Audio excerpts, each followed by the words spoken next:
بسم اللہ الرحمن الرحیم۔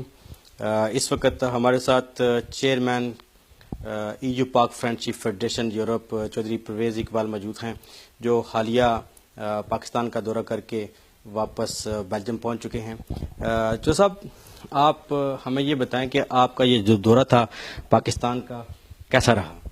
بسم اللہ الرحمن الرحیم۔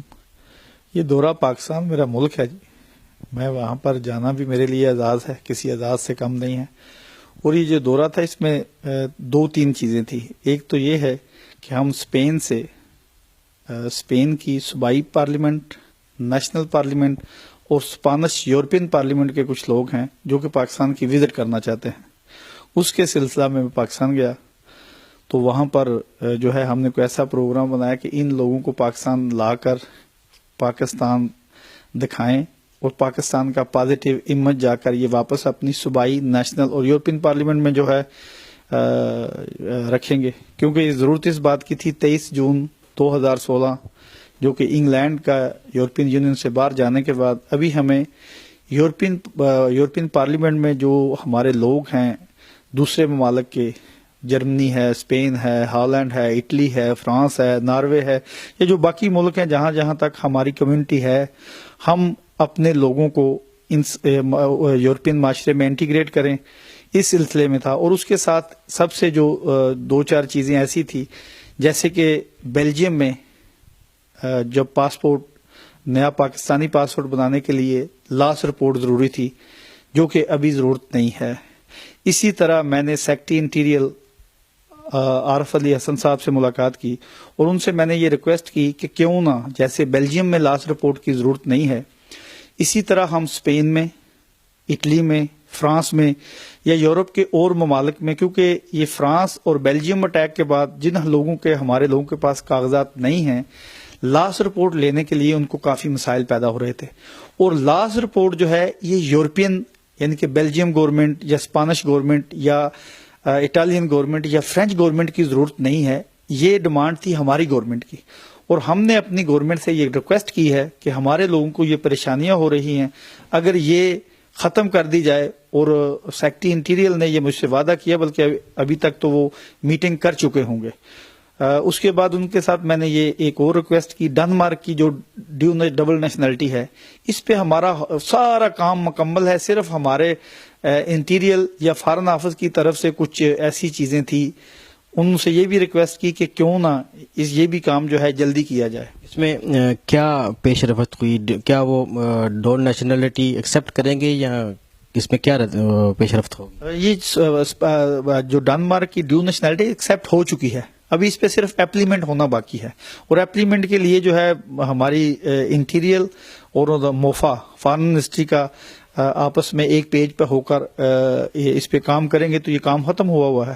اور اس کے علاوہ میں چیئرمین نادرا کو میں ملا، ان کے ساتھ جو ڈی جی آپریشنل ہیں ہمارے باہر کے بریگیڈیئر نثار علی خان وہ موجود تھے، ایک ڈی جی ہیں کاشف نور وہ موجود تھے، چیئرمین نادرا عثمان مبید خود تھے۔ تو ان سے میں نے یہ ریکویسٹ کی، کیونکہ 80% انگلینڈ کے بعد جو یورپین ملکوں میں ہم لوگ رہتے ہیں، ہم لوگوں کو نائکوپ جو ہے یہ ان لوگوں کے لیے ضروری ہے جن کے پاس یورپین نیشنلٹی ہے۔ نائکوپ کا مطلب ہے انٹری فری، ویزا فری، یعنی کہ جس کے پاس نائکوپ ہوگا اس کو پاکستان کا ویزا لینے کی ضرورت نہیں ہے۔ اور پاکستان کا ویزا اس کو بندے کو چاہیے جس کے پاس اپنے ملک کی نیشنلٹی نہیں ہے۔ تو یہ میں نے ان سے چیئرمین نادرا سے ریکویسٹ کی، یورپ میں 20% لوگوں، 20% لوگوں کے پاس یورپین نیشنلٹی ہے، 80% کے لیے نہیں ہے۔ اور جو نائکوپ کی فیس ہے یہ 11,500، اور جو نارمل پاکستان کا کارڈ ہے جو پاکستانی پاسپورٹ کے ساتھ ضروری ہے وہ 1,600 روپیہ ہے۔ تو یہ ان کو میں نے کہا کہ یہ 10,000 روپے کا فرق ہے۔ اگر ایک فیملی کے 5-6 لوگ ہیں تو اٹس مین 50-60 ہزار کا فرق ہے پاکستانی روپے کا۔ تو انہوں نے مجھے یہ وعدہ کیا کہ اس پہ ہم کام کریں گے، کیونکہ میں نے ان کو یہ کہا کہ یہ جو ہے یہ آن لائن کیوں نہیں ہے۔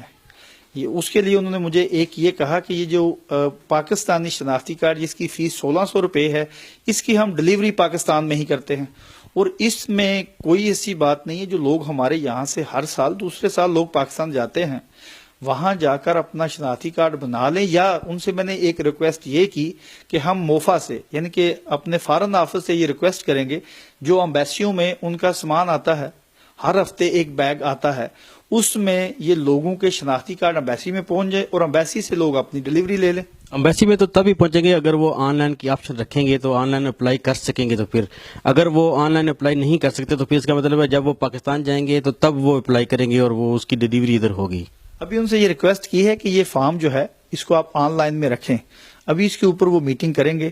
اور اس کے علاوہ جو سب سے زیادہ امپورٹنٹ چیز تھی وہ یہ تھی کہ ہمارے لوگ جو ہیں انہوں نے کہا کہ آن لائن سے نیچے وہ آپشن ہے نہیں، اور یہ ان کو میں نے کہا 80% لوگ جو ہیں ہمارے باہر رہ رہے ہیں وہ پڑھے لکھے نہیں ہیں، وہ اپنے فارم فل نہیں کر سکتے ہیں، اور اس کے لیے انہوں نے اس دفعہ، پچھلی بار جب میں اگست میں گیا تھا تو ریکویسٹ کی تھی، اس دفعہ انہوں نے اپنا ہوم ورک پورا کر لیا ہے۔ اور چیئرمین نادرا نے مجھے یہ کہا کہ جو پچھلی بار آپ نے یہ ریکویسٹ کی تھی 5 ملکوں کے لیے، یا جو بھی 5 ملکوں کو تو میں نے نام لیا تھا، Belgium, Holland, Germany, Spain, France, کہ یہاں پر امبیسی میں نادرا والا ایک اپنا بندہ بٹھائیں جو آن لائن لوگوں کی مدد کرے۔ تو یہ انہوں نے کہا کہ ہمارا ہوم ورک پورا ہے، تو منسٹری انٹیریئر کی طرف سے کوئی کہیں پر کوئی بلاکج ہے، رکا ہوا کام ہے۔ 2:30 بجے میں نے میٹنگ کی چیئرمین نادرا اور ان کے ڈی جیز کے ساتھ، 3:30 بجے میری میٹنگ تھی سیکٹری انٹیریئر کے ساتھ۔ پھر سیکٹری انٹیریئر کے ساتھ یہ میں چیئرمین نادرا نے جو مجھ سے کہا تھا کہ ہماری طرف سے کام مکمل ہے، ابھی یہ وہاں پر رکا ہوا ہے، تو سیکٹری انٹیریئر نے اسی وقت میرے بیٹھے ہوئے چیئرمین نادرا کو کال کی اور انہوں نے ان کو بتایا کہ فائل کہاں رکی ہوئی ہے۔ انہوں نے اس کے اوپر کام کرنے کا وعدہ کیا، اور اگر ہماری ایمبیسی میں ایک نادرا کا آفیسر یا بندہ آ کے بیٹھ جاتا ہے، اور اس میں میری ایک سجیشن یہ بھی تھی کہ بجائے آپ نادرا کا بندہ پاکستان سے لانے کے، اگر آپ یورپ سے لیں گے تو آپ کو سستا بھی پڑے گا، آپ کے جو ہے وہ ایکسپینڈیچر وہ بھی کم ہوں گے۔ اس کے اوپر بھی انہوں نے کہا کہ ہم کام کریں گے۔ ضرورت اس بات کی ہے کہ ہمیں اپنے آپ کی نہیں، ہمیں اپنے لوگوں کا، اپنی قوم کا، ہمیں اپنے لوگوں کو اگر کوئی اچیومنٹ پاکستان کے بارے میں اچھی چیزیں، اچھی سوچ اور اچھی ڈیولپمنٹ دیں گے تو ہماری نئی نسل جو ہے ان کے اندر حب الوطنی، پاکستان کا پیار محبت جو ہے یہ زیادہ پیدا ہوگا۔ اور اس کے ساتھ میں نے پاکستان میں وزیر اعظم آزاد کشمیر سے بھی ملاقات کی۔ کشمیر کاز جو ہے اس کا ٹھیکیدار کوئی ایک بندہ نہیں ہے، کوئی ایک جماعت نہیں ہے۔ کشمیر کاز جو ہے یہ، بلکہ میں تو یہ کشمیر کاز کو مسلم امہ کا یہ سمجھتا ہوں کہ مسلم امہ کا مسئلہ ہے، بلکہ اس سے ایک سٹیپ آگے جاتے ہیں، یہ انسانیت کا مسئلہ ہے جو انڈیا پچھلے 5 مہینوں سے مقبوضہ کشمیر میں کر رہا ہے۔ وزیر اعظم آزاد کشمیر بسل میں آئے، بلکہ میں نے ان کو ریکویسٹ کی، وزیر اعظم صاحب آپ جس جگہ بیٹھے ہوئے ہیں، آپ جہاں جائیں آپ لوگوں کو سرے عام ملیں، بلکہ آپ جو ہے کشمیری جو مختلف گروپوں میں ڈیوائیڈ ہیں، مختلف تنظیموں میں ہیں، مختلف جماعتوں میں ہیں، آپ ان کو ایک بات پہ اکٹھا کریں کہ انڈیا سے کشمیر لینے کے بعد یہ انڈیپینڈنٹ ہو، پاکستان کے ساتھ ہو، جو لوگوں کا فیصلہ ہو وہ ہونا چاہیے۔ کشمیر کاز کو بھی ہم لوگوں نے انفارچونیٹ ایک سیاسی تحریک بنا دیا ہے، جو کہ ایک سیاسی تحریک نہیں ہے۔ یہ جو ہے یہ ایک وہ تحریک ہے، 1,00,000 شہادتیں ہیں اس کے اوپر، یہ کوئی چھوٹی چیز نہیں ہے۔ ہمیں صرف اپنے لوگوں کو یہ ایجوکیٹ کرنا ہے کہ ہمارا مقابلہ اگر مجھے کسی سے اختلاف ہو سکتا ہے، لیکن یہ جو ملکی کاز ہے یا کشمیری کاز ہے، ان پہ ہمیں اپنے ذاتی اختلافات ختم کر کے صرف اور صرف کشمیر کاز، یا مجھے پاکستانی ہونے پہ فخر ہے، لیکن یہ ہے کہ میری یہ خواہش ہے کہ میرے بچے یہاں بڑے ہو رہے ہیں، میں ان کو یہاں کے معاشرے میں انٹیگریٹ کروں، یہاں کی سیاسی جماعتوں میں جائیں، یہاں کے معاشرے میں جائیں، یہاں کی یونیورسٹیوں میں جا رہے ہیں، یہاں کے اداروں تک جائیں اور جا کر ایسا کردار ادا کریں جو میں کر رہا ہوں، آپ کر رہے ہیں اور ہم کر رہے ہیں، وہ پاکستان سمجھا جا رہا ہے۔ اور ہم لوگوں کی ایک ہی کوشش ہونی چاہیے، ہمیں اپنے ملک کا امیج سافٹ، پاورفل اور اچھے طریقے سے لوگوں کے سامنے پیش کرنا چاہیے. جب کوئی پاکستان کا نام لے تو ان کو پاکستان کی والیت سوات نظر آ جائے, گلگت بلتستان جو خوبصورتی نظر آ جائے, ان کو لاہور کی زندہ دلی نظر آ جائے, ان کو کراچی کا جو ہے ہب بزنس نظر آ جائے, اسلام آباد کی خوبصورتی نظر آ جائے, پشاور کی انسانی ہمدردی نظر آ جائے. یہ چیز اس بات ضرورت ہے. ہمارا جو سی پیک ہے, سی پیک پہ ہمارا جو ہمسایہ ہے وہ کیوں ہم سے ناراض ہے, انٹرنیشنلی وہ کیوں کوشش کر رہا ہے کہ سی پیک جو ہے وہ روک دیا جائے؟ اس لیے کہ سی پیک جب گوادر بن جائے گا نا, جیسے یورپ میں جو ہے یہ روٹرڈیم جو ہے یہ دنیا کی بلکہ یورپ کی سب سے بڑی پورٹ ہے. اگر یہ گوادر جو ہے ابھی اوپن ہو گیا ہے, انشاءاللہ سی پیک مکمل ہوگا, اور سی پیک جو گوادر ہے یہ ایشیا کا سب سے بڑا سی پورٹ ہوگا.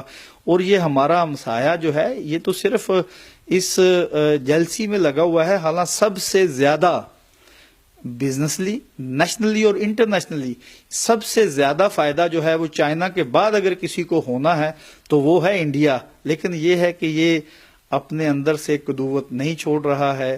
حالانکہ اگر وہ قدوت کریں گے تو کیا ہم ان کو پھول برسائیں گے؟ اصل میں مسئلہ یہ ہے کہ ہماری چیزوں کو وہ ایکسیپٹ کریں, ہم ان کی کو کریں, تو تب تو ہم جائیں گے آگے. لیکن اگر وہ یہ اس بات پہ لگا رہے کہ میں نہ مانوں تو پھر وہ دونوں طرف سے ایک ہی ہوگا. اگر وہ یورپ میں سی پیک کے خلاف جو ہے پراپوگنڈے کرائیں گے, سیمینار جھوٹے کرائیں گے, لوگوں کو ہائر کر کے ایسے پروگرام کریں گے, تو ہم زندہ قوم ہیں. ہم بھی انشاءاللہ بفضل خدا اگر وہ کسی انٹرنیشنل ادارے میں ہمارے خلاف جاتے ہیں تو اسی انٹرنیشنل ادارے میں بیٹھ کر ہم ان کو انہی کی زبان میں جواب دیں گے. بلکہ وہ پنجابی دی ایک مثال ہے, اٹ دا جڑا جواب پتھر نال دیاں دے.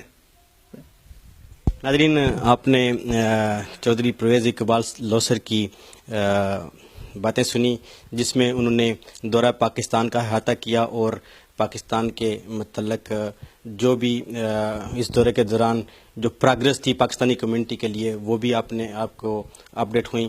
عمران بھائی کو اس وقت تک اجازت دیجیے. اللہ حافظ.